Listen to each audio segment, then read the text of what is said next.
Fertility can be so frustrating. I know that frustration. I've been through that frustration. It's so hard when you are trying and you're trying everything and nothing seems to be working. And it is one of the most frustrating things that you can go through.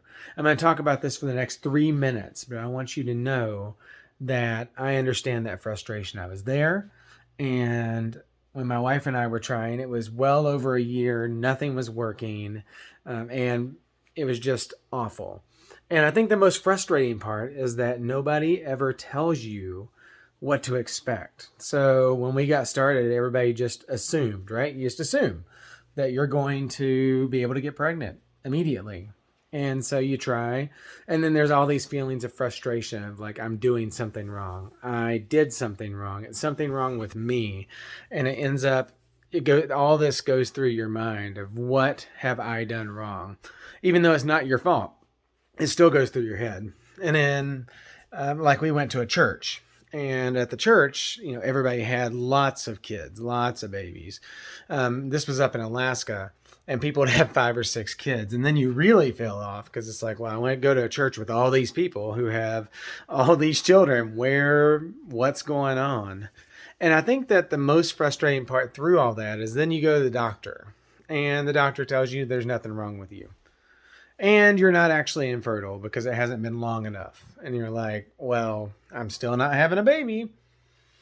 And it's so hard to deal with. And I think the most frustrating part is that a lot of times people don't even know there's other options, right?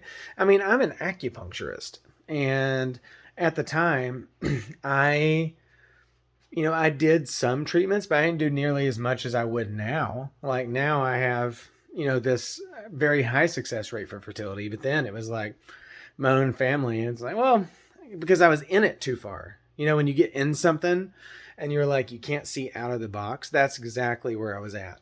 And it's just, people don't know there's all kinds of natural things you can do. And I did have a naturopath eventually who really helped with some of the stuff that we could be doing at home and not to do at home, which helped a lot.